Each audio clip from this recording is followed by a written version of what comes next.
A very good evening to you. Thanks for joining us on the Tuesday edition of the show. Me, Adevaya. Well, tonight on the show, we'll give you a slice of grassroots football. And of course, we'll be talking about the UEFA Champions League. Trailer load of games going on even as we speak. So we'll talk about them as we move on the show. We will also talk about the CAF club competitions. It wasn't a good weekend for Nigeria, it must be said, but we'll try to pick the pieces and see where that leaves us with our teams on the continent. We'll also talk about the Nigeria Premier Football League. It will get our attention. Of course, some teams were in action over the weekend, so we'll do our best to talk about all of that. That's the outlook of the show today. We bid you to just sit back, relax, even as we take you on a trip across the money-spinning world of sports. As you already know, it's a two-man show. My colleague Austin Konakman is suited and ready as we go along on this ride. Well, the greetings to you, and of course everyone joining us on the show tonight. You already know it's an action-packed world of sports in Europe. Sparks everywhere in UEFA Champions League. Victor Osimhen scored from the spot to give Galatasaray a 1-0 lead into the break in that game against Liverpool. So much going down. Real Madrid traveled so far away to, win by 5 goals to nothing. That will get our attention tonight on the show. And of course, Yemi mentioned the Nigeria Premier Football League. Chaos in the ring. They have described it as the biggest boxing event that will take place in Nigeria. It will go down on October the 1st to commemorate Independence Day in Nigeria. We're also looking forward to that one. I know the top boxers are already right there in Lagos, Nigeria. It's going to be, a loaded show filled with action. So I'm ready. Let's go. All right, we have to make it fast-paced tonight. Just as Austin said, a lot to talk about. Let me quickly introduce our guest who's already seated with us in the Lagos studio. It's going to be a show of 2 or 3 halves. Let me quickly introduce Abiodun Tiamiu. He joins us on the show tonight. Abiodun, greetings to you. Thanks for finding time to be with us on the show tonight. Good evening. All right, so let's just talk about something else we talked about, grassroots football. That's what we want to talk about. And of course, let me jump the gun. It's Independence Day tomorrow, and what we're talking about next is centered around independence. And I'm going to be asking Abiodun a few questions. Let's talk about something that has been happening. This is happening for the 6th time in and around Alimo Show. We're talking about the Independence Cup. You're the initiator, and I want to start from the basics. The question a lot of people will ask, okay, why football? There are many other things you could have done. There are many other things you could have looked at to probably spotlight that area. But you decided, you chose football. And the question is why? Well, I've been a player. I still play football as well. So I couldn't make it to the top because of probably finances and injuries. Mm-hmm. So when I felt it's time, I think I should be able to help the younger ones that would be in my shoes when I was playing then. So I think I decided to take on sports, on football. All right, so that out of the way, you've also talked about your motivation, 6th edition. What has been fueling that desire to keep this going? Well, to be honest, I think the reason why we started the football competition has it's been positive, something we wanted to do, and we've been achieving that aim exactly. Like we had players that have traveled out of our competition. Mm-hmm. So we have like 3 or 4 that have been that they are in Europe already. So I think this competition, yeah, of course. And there was one that was basically, was it 2021, 2022 Premier League edition? It was the highest scorer from Nigerian Premier League. So, all right. So now we've got to a point where 32 football teams will be in action. Across that locale. But the interesting thing I want to see is, how do you handle the logistics? It's because some of these things are the challenges you have with competitions like this, 32 teams, and this is the 6th edition, and I know you've been dealing with all of these issues So, as somebody who's interested in grassroots, so how do you manage all of that? Because 32 is not a small number. Yes, to be honest, it's a lot of finances involved. But I have just few friends that believe in the cause, that do support financially. And I want to see youngsters emerge on the scene. Exactly. It is not a making money tournament. Sure. So it is money gulping. Yeah, I can see that. And the pictures of on your screen tell the story. Of course, a lot of us grew up loving football, wanting to play, but just as he said, at some point it would dawn on you that maybe I can't just make it professionally. Maybe I should go and do something else. But of course, here is Biodun, trying to provide the opportunity that he didn't have for the young ones. And that picture just pictures on your screen showing youths with raw passion trying to, display the skills that they have. I'm very sure Austin has a few questions to throw in as well. Beyond good to have you with us on the show, and I must say, well done for considering the grassroots. So, with everything that you've seen putting this together, how important is it for us to give attention to grassroots football development? Well, I think grassroots football is something that is very, very tough, and it's not been looked into the way it's supposed to be. But I think with tournaments like this, we have coaches from the league, we have agents, intermediaries that do come around. I think with that, we've been able to shake off such problems. And I know we can still do more, but with time, I know we'll get there. Can we actually use this sort of, initiative to promote and achieve national integration? Yes, I think we had a success with that.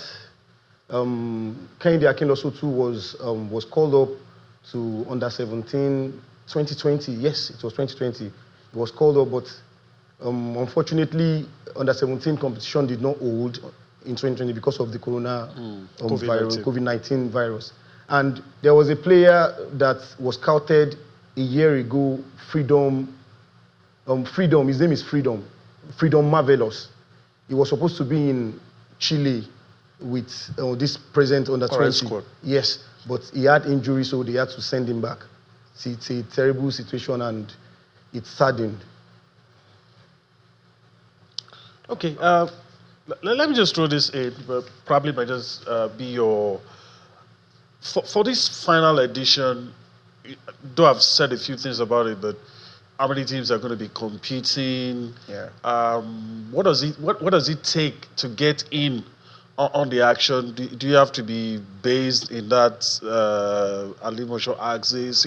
So some of the little details, because a lot of youngsters are seeing the guys on on the field having a go, and they're like, okay, what must I do to be part of this? Well, we have teams from other localities, from I think Gratia from Songo. We have there's another team from Surulere, from Mushin, from Agege. It's not basically the locality restricted of Ayobo. All right, let's talk about the final. Tell us the final is tomorrow. The teams involved. What should we expect? Yeah, the final tomorrow is between HSFC and Hendrick FC. Okay. I think that has been the best two teams in the tournament. They scored a lot of goals. They have superb players, and I'm very sure tomorrow's game is going to be lovely. So what time it is? 3 p.m. tomorrow. 3 p.m. Yeah. Okay. 3 p.m. tomorrow. Venue, by the way. Venue, Fela Field, Ipaja, Lagos. Okay, and everybody's invited. Everybody's invited. Just we do have a lot of crowds, and even after the tournament, we do have like a mini concert, like 2 to 3 hours, a mini concert where we have to spice up the occasion. Yes, exactly. Okay, let me ask you this before we let you go. There's always this temptation to ask. Once you start having competitions, tournaments like this that is beginning to gather steam, there's a temptation that is it going to stop at some point, or you're in this for the long haul? So my question to you will be, are you in this for a long haul, or at some points maybe you feel, well, I've achieved my aims and objectives, maybe I should just stop? I think achieving aims, you can't take all the best players, the young players on the street at once. So it's something that I'm definitely looking into for a very long time. Okay, it's not something you're planning to And pause. it's not only me. I have people that we are now working together. I might be the financier, but we have a lot of people that believed in the cause. So even when I'm not around, they carry on without me being there. All right, I think that's a good place to leave it on the show. Abiodun Tiamiyu, I want to thank you. Thank you for your time on the show today, and hopefully, maybe some other time you'll come back to talk about the Independence Cup. And if we're able to come, we'll probably be there tomorrow as well. So thank you for your time. All right, I want to quickly take a time out.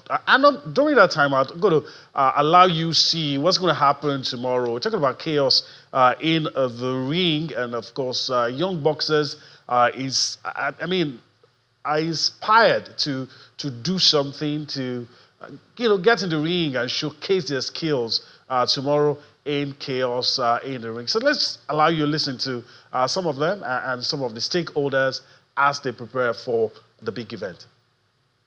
Hey, listen, I want to see the gym. Yeah, you want to see the kids are going to display for us now. Yeah, the kids are going to fight now, yeah. Yeah, let's go. Hello?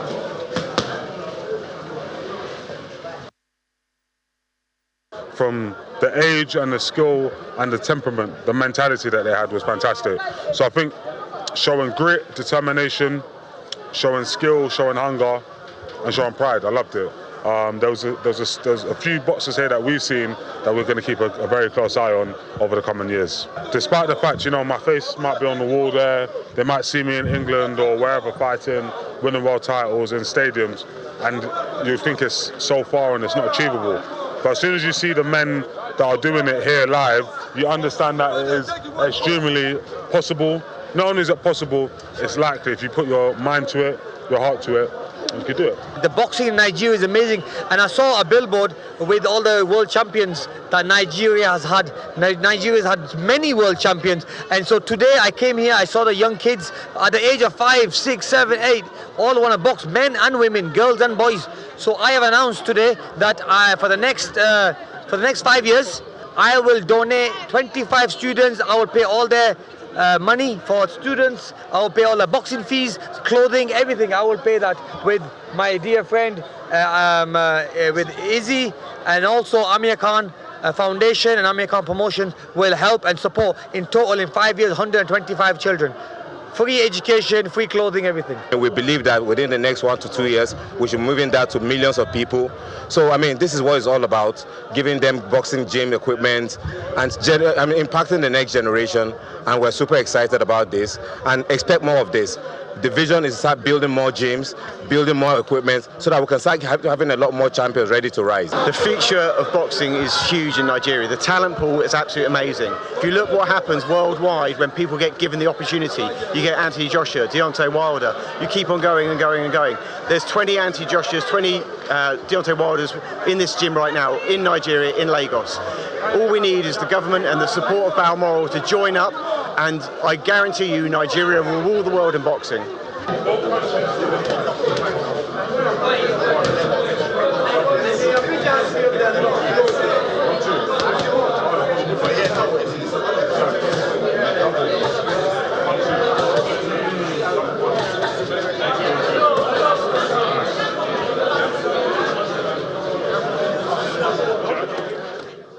All right, always good to see. Always good to see young, aspiring sports men and women trying to get a chance to take the world by storm. And what you saw, of course, young boxers, preparing to show their skills. Chaos in the ring is what is upon us tomorrow. It's going to be very interesting. You saw a lot of people speak there. Lawrence Okole, Amir Khan speaking there. I was surprised to see him. And we're going to hear more from all of these guys. We've made a switch.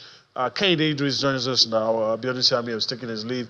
Kehinde Idris, I know you're eager, very eager to talk about a few things, but I want to, thank you for your time. You braved the odds to be here. Yeah. A lot of traffic in Lagos today. Crazy. But so, thanks for being here. Yeah, it's always good to be here, always looking forward to Tuesday. And the discussion you had at the start about the Independence Cup, fantastic initiative because I've been a part of it over the years. Really? Yeah. So I see. You've seen previous editions? Yes, previous edition, about 4 editions thereabout. I've seen, how it all comes together. In fact, you wouldn't believe it's a tournament that is for like a local government. The things that are being put, press briefings and all of that, that's how much they've taken initiative from stuffs out there to make it a proper competition. And then the competition level, the kind of players, the coaches and all, everything is inside out. And then galvanizing the entire area. Then in extension, the other places, Abiodun mentioned, Agege, Mushi and all of that. It's really something for independence where everybody feels free to display their talent and know that they will move on to the next level from there. Tomorrow's Independence Day is loaded if you're a sports lover. And so let's just quickly talk about chaos in the ring. I mean, Austin has been waxing lyrical about this. I'm even surprised you're not here yet. But anyway, let's talk about this. I mean, I love this.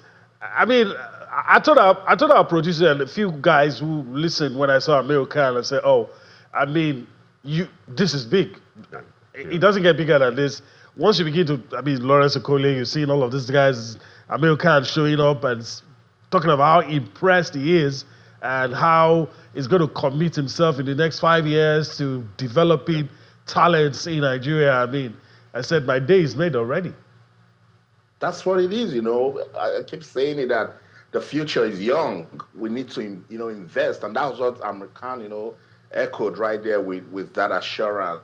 That, look, you're seeing talent, 5, 6, 7, 8, and right away, because at the grassroots, you keep giving, you must keep investing, So shout out to the promoters of Chaos in the Ring. They've teamed up with American Promotions to bring this one. They have tagged it the biggest fights that will happen in Nigeria. I spoke to Ezekiel, when he was in London, and he said the first time we'll be having a world boxing bout streamed live worldwide. It's the first time I'll be having it in an open space. I think I mentioned the stadium arena. So it's a very good one, and to see American with this kid, so heartwarming. Lawrence Okoli, champion two weight classes. I know Dan Aziz will be on ground. And yes, you're right. I really wanted to stop by, in Lagos, Nigeria, but so much just going on right here in London. So I'm there in spirit, with these guys, and I'm super excited to be talking about them and in our own way find ways to promote it. It's Chaos in the Ring. Dan Aziz told me that they're coming to Lagos to cause chaos. They had a press conference today in Lagos. So let's listen. What did the boxers talk about? Listen. We're not going to stop. It's only going to get better. I can tell you, I said to you, I'm a man of my word. If I say I'm going to do something, I'm going to do. This is the smallest you're going to see Chaos in the Ring. And December 19th is only going to get bigger and better and better and better. We won't stop until we start having world champions come to Nigeria and come to Africa. This is not a Nigerian thing. This is an African thing. And right now, with this event, we just put Africa on the map proper. And we can't wait for Wednesday to come, and then you see the proper show, and then I believe that will cement our place globally. I mean, we couldn't have asked for a better main card, to be honest with you. This is boxing at the highest level, and I hope the young kids here can learn what boxing is all about. Not just about the boxing as well. These two guys have been professionals at the highest level. They don't joke with their training. They take the fight very serious, the diet, everything. And for me, bringing these guys here to fight in Nigeria for the global world to see is magic. This is such a pleasure for me. I can't thank Easy, American Promotions, JB for giving me the opportunity to come here and fight in my hometown. Like you mentioned, my father, he lives in Ibadan, and He's never ever come to one of my fights at all, and then to come here and have him ringside and watch me fight in Nigeria is going to be such, you know, it's history, it's bigger than anything to me. So, is he here now? No, he's not. All right, welcome back. You listen to the headliners there.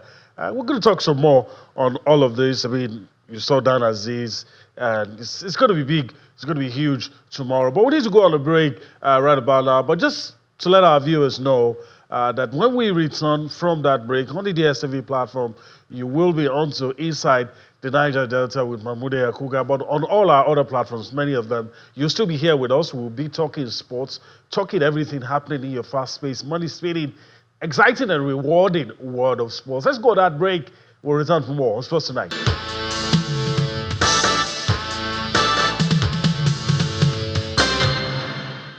All right, so we're talking about chaos in the ring.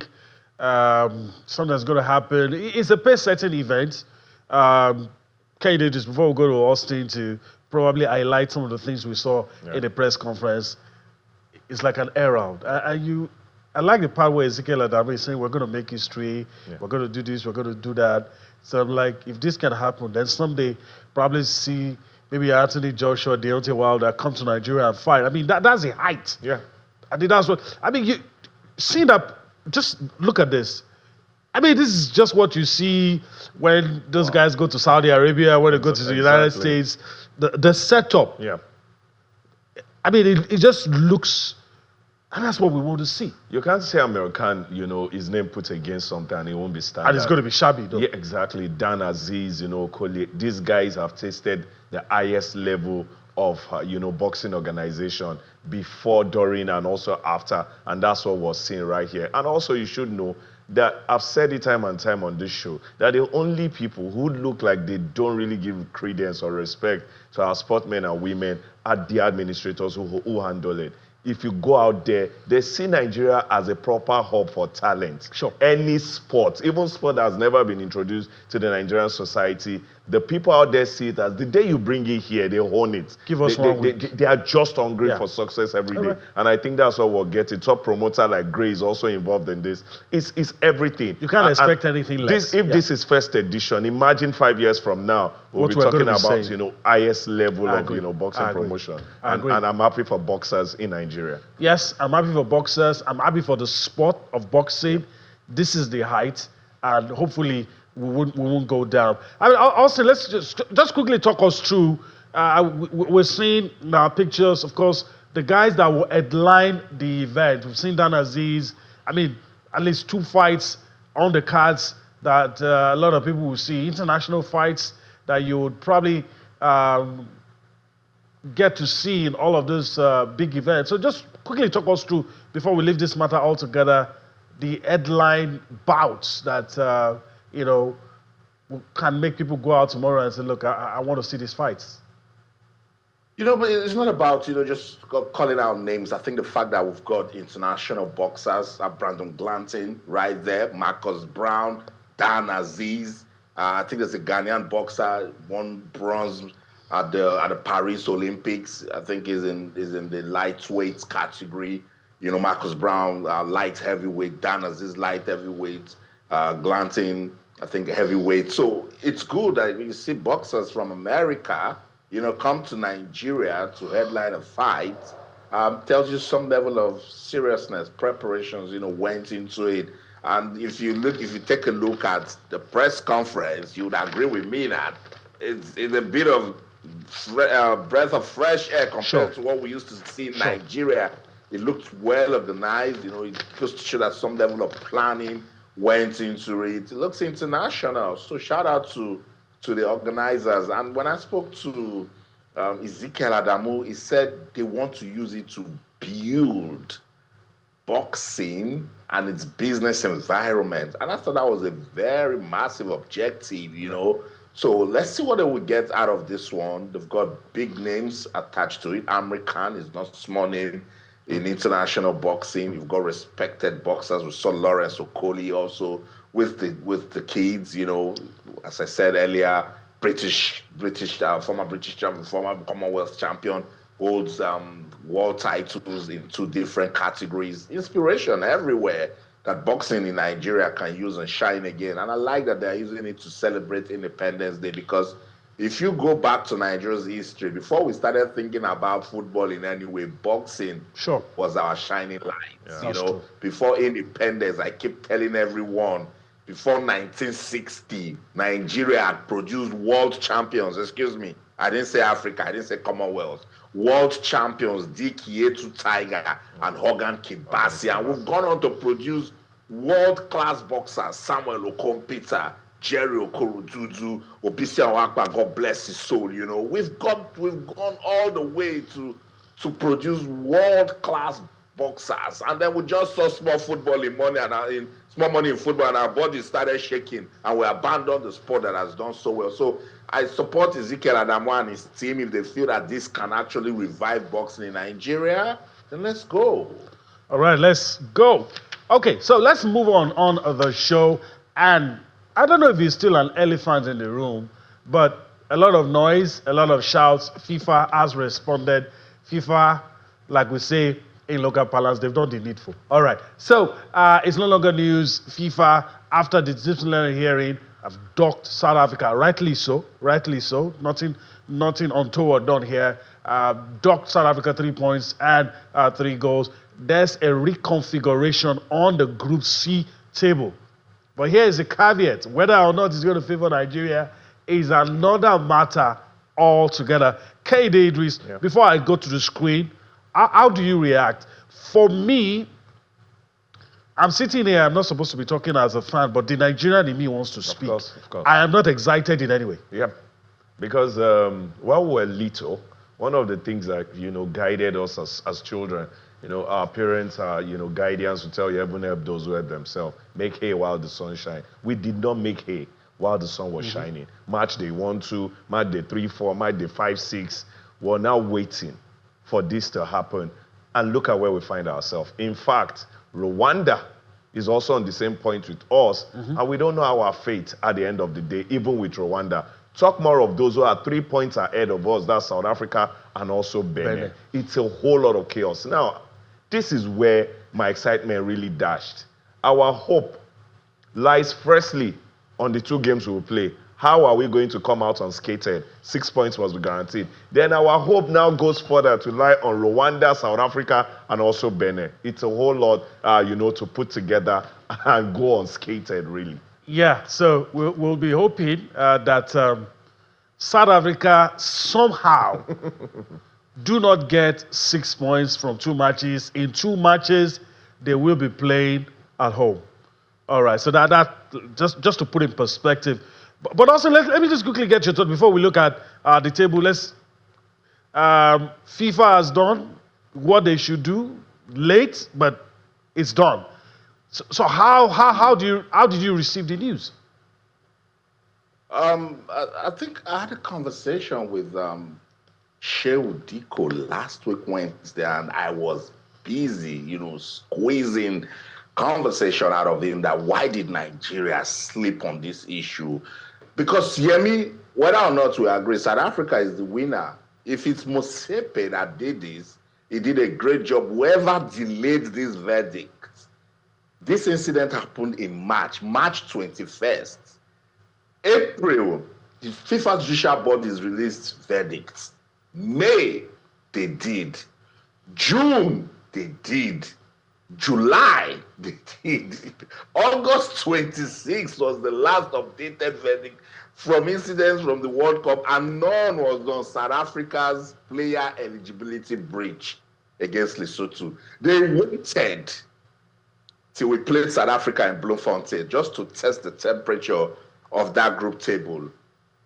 And now it has come. Yes, they've done what should have been done, but at a very wrong time. And I see politics written all over it. Dirty, silly Austin, politics. let me just quickly button.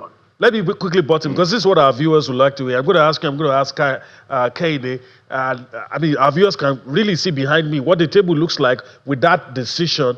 Benin Republic up on top now, and they will fancy their chances too. Anybody would. But also, I want to ask, in all sincerity, if that decision, this verdict, if it had come before Nigeria played South Africa in Bloemfontein, would it have made any difference, in your opinion? Yes, it would have, because it would have done a lot of things to the psychological state of the games, and of course, our players are going to approach it. Let's just take, for instance, this verdict happened on March the 6th. March the 6th, we had gone to Rwanda to beat Rwanda. March the 7th, and then we played Zimbabwe 1-1, and then South Africa would have been docked 3 points. Before we play South Africa, something would have happened. Even the way our players will approach the game, it would have been different, you know. So as it is now, that was why Benin Republic, they were not sleeping, Yemi. They were not sleeping. Every presser, Gernot Rohr kept on calling on FIFA. Say something about South Africa. Say something about South Africa, you know. And now they're on top of the table. And surprise, surprise, even Lesotho to an extent can start even believing. So you see what it has done? It has turned everything around. I've been hearing all sort of permutations that with Eritrea pulling out, all the teams that got 6 points from Eritrea will lose points. All the teams at the bottom, let's say for instance, Zimbabwe, if South Africa had gotten 6 points from Zimbabwe, they will lose it because Zimbabwe is at the bottom of Group C. We do not need all of that. You are going to play 10 matches to qualify for the World Cup. And out of 8, put themselves in this very, very difficult situation. But let me just address South Africa for a bit before I get Kehinde Idris talking. South Africa, please, it's so shameful that you even want to appeal this, that you're even talking about appealing it. What you did was straightforward wrong. And I see South Africa as a model, as a shining light of football, not just football, sports development in Africa. And I listened to Hugo Bruce say that they didn't even know that Tebogo Mokena had 2 yellow cards. Gracious goodness. Kehinde Idris, this is what we're talking about. So for South Africa to be addressing their issues inward, they kept saying Nigeria. Why is Nigeria fighting? Why is Nigeria pushing Lesotho? Lesotho didn't file for a query, and it's just Nigeria. This should definitely be a lesson to Africa that we must fix our football. I think what South Africa is doing, nobody should blame them, in my own opinion. They are trying to play any card they can play just to get to the World Cup. And that's what you do. Everything is fair in love and war. South Africa saw a window. They said the team that you're playing, if they do not notice, probably during the game or after the game in some period, then you might just get away. And that is what South Africa is playing on. Lesotho didn't complain during the game, after the game. It was some people who brought the notice, and that was where this whole discussion started. And that's the problem. When you leave windows like that, you are allowing somebody to make most of it, and that is what South Africa is trying to do. And I won't blame them. If Nigeria were to be in the same shoe, I want Nigeria to go, however name you call us, we want to be at the World Cup. Let me butt in, because we have to cover a lot of ground. But our viewers would also like to hear your opinion. Yeah. Some will say, it looks like we will even help South Africa to qualify for the World Cup. Exactly. Because South Africa will win their 2 matches they're playing at home. Even the one that is supposed to be away is at home. Is at home. Then, at the point you should be favoring Benin Republic, we'll be playing them. They will come here. Yeah. And we're good, of course, because we'll cancel each other out. Because we feel we can still qualify, we'll beat them, and it'll make it easy for South Africa. So is there really anything to be excited about? That's why I said, when we started this topic, there is nowhere it favors us. In fact, because of that game I saw at Felix Ofe-Beyin in Abidjan, when Benin Republic hosted Nigeria, I do not have that confidence that Nigeria can even beat them in Uyo. We've seen how we've not been good in Uyo. The Rwanda that we beat there, it ended 1-0. It was a shabby win. Yemi, Benin knows what they need to do. All right. Benin will be the one frustrating us in our own land, and they have the advantage.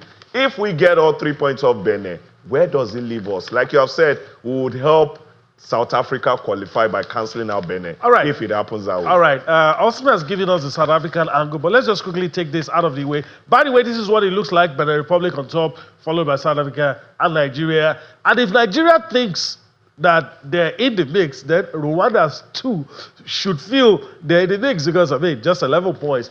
But this is what the South African sports minister is saying after all of this incident. And like Aide Idris says, they are playing many cards. On one hand, they're trying to say they will appeal.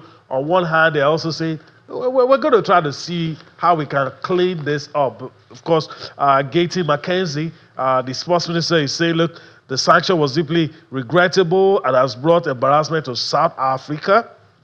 We acknowledge that this situation has brought South Africa into disrepute, and we must take full responsibility for addressing it. My department will lead a thorough investigation into the incompetence that led to this sanction. Gaty Mackenzie, the South African sports minister. So let's move on from all of that, and we'll see where it takes us. All right, guys, let's talk about our teams on the continent. It wasn't palatable. I asked Austin the last time we had a conversation on this, are we going to get 4 in 4? He said if we had 3, it was going to be pleased, but it so turns out that we have 2.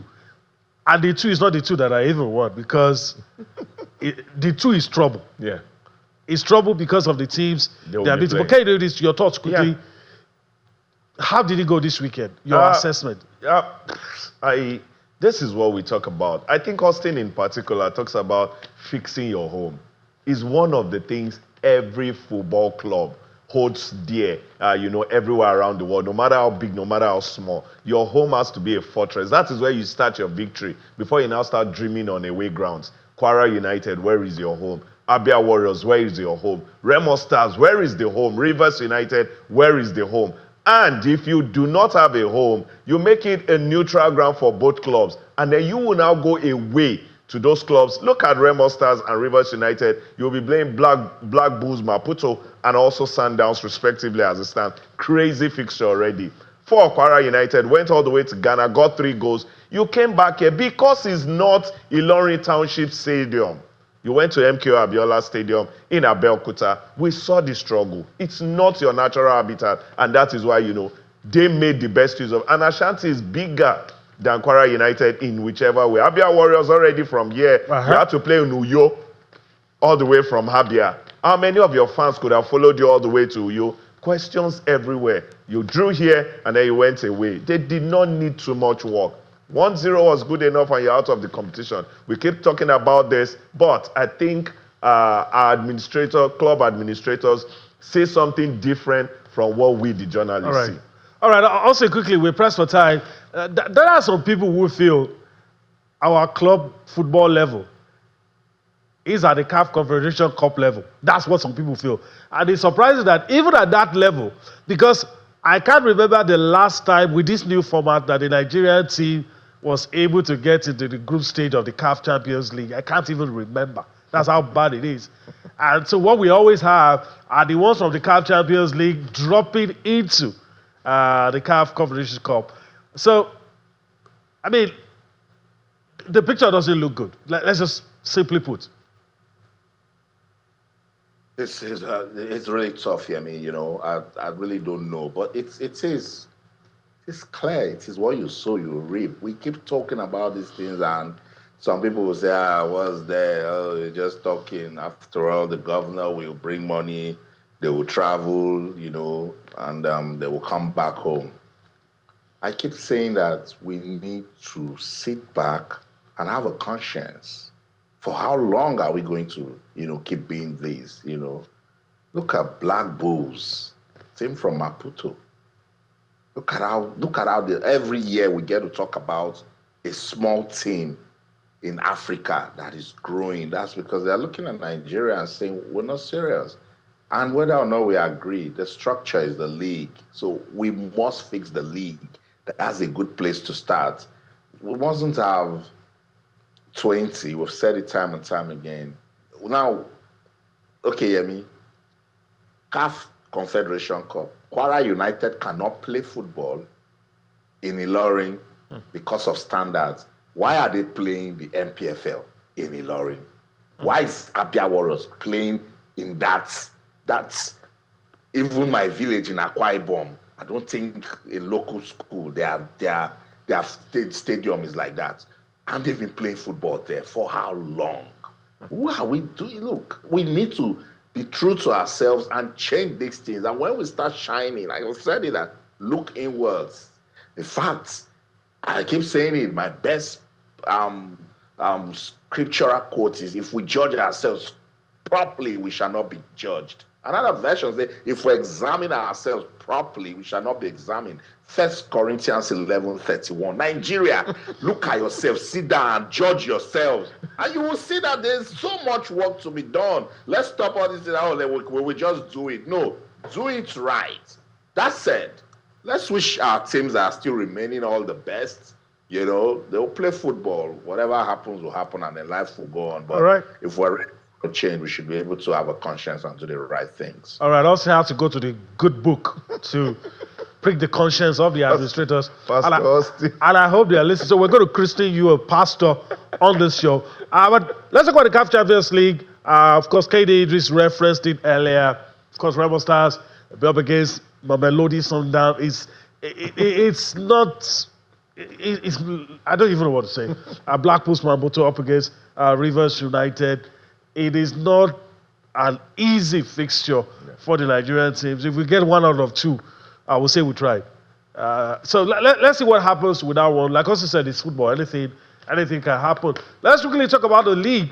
Let's quickly talk about the results. I want to close the show with the UEFA Champions League, but let's quickly talk about the Nigeria Premier Football League. Of course, Khal Khalifa lost to Barao FC, a game between two newcomers. Barao beating them 2-1. That's why United beat Katsina United. Warri Wolves lost to Shooting Stars. Of course, very good result for 3SC getting an away win. Wiki Tourist beat Rangers 2-1. Ikorodu City and, of course, the Abba Elephants played a 1-1 draw. Let's quickly see what the table looks like. The top four and the bottom four. Very interesting after 6 matches. Of course, that's why United leading the way after 6 matches, followed by Ayimba, Niger Tornadoes, and Katsina United in that order, making the top 4. Let's look at the bottom 4, where you don't want your team to be. You might say early days yet, but you don't like to see your team here. Rangers International, definitely nobody wants the Flying Antelopes here. Para FC, Caterpillars, Khal Khalifa, Caterpillars as well. But you could understand for Caterpillars, they've just played 4 matches, and even for Rangers International, is just 5 matches. KD Idris, in a minute, we're pressed for time because we need to talk about the Champions League before we go. In a minute, any surprises? Yeah, no surprise except, the newly promoted teams, Khal Khalifa and Barao FC, switching places. Barao used to be at the bottom, now it's Khal Khalifa. But I enjoyed the game, They remind me of those who just got promoted and are not scared to play good football. Slug it out. You just slug it out, fantastic. But I think the most exciting thing this season that I really want to see is Ayimba. I want Ayimba to return to that prominence, being in the top 4, top 3. They will give us quality representation. Yes, we need... All other countries have regular teams who represent them. They learn, they stutter, they stumble, they fall, and then they find their feet to be a proper campaigner season in, season out. We need to. You saw this today. Lobby will come, Plateau will go, Bayelsa will go. It won't help us. We need regular 2 or 3 teams to be on the continent every time. Let them learn, and then they will get better. Look at what Remo. Congratulations, by the way, for the first time they are pulling through the first preliminary round. So maybe the second round they will do see what happens. All right. Also, it's not going to talk about the league because we don't have time. But in a few seconds, the opening game for the Flying Eagles at the FIFA Under-20 World Cup didn't go as planned. Close, but yes, so far.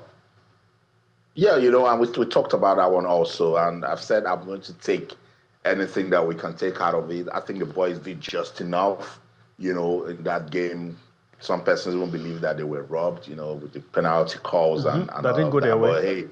But Norway did just enough to, win by a goal to nothing. Let's see how they can pick themselves back up and win their second game. It's a good test of character, Yemi. All right, let's quickly talk about the Champions League and probably just refresh your tab and give us the updates as we prepare to go. some interesting results. I say the game between Bodo Glimt and Tottenham. Bodo, they've turned it around. They now lead by 2-1. That game, it's heading into its 89th minute. Chelsea still leads Benfica by a single goal. Not a good return to Stamford Bridge for Jose Mourinho, but I love the reception that the fans gave to him. It's still Galatasaray 1, Liverpool 0. Victor Osimhen's goal just before halftime, making the difference for the host.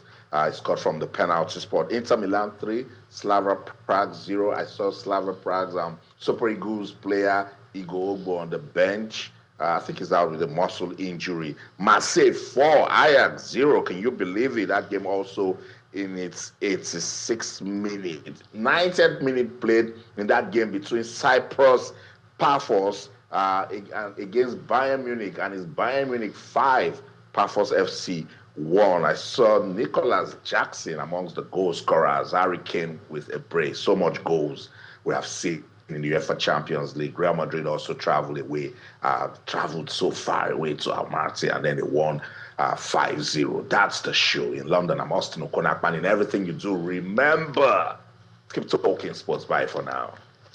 It's a wrap here in Lagos as well, but I want to thank Kenny Idris for his time on the show today. Yeah, very, very lovely. I'm looking forward to Independence activities tomorrow. All right, of course, the conversation continues. All right, that's the show today. We hope you enjoyed everything we were able to bring to you. You'll see us again tomorrow. I'm Yemi Adebayo. Bye-bye now.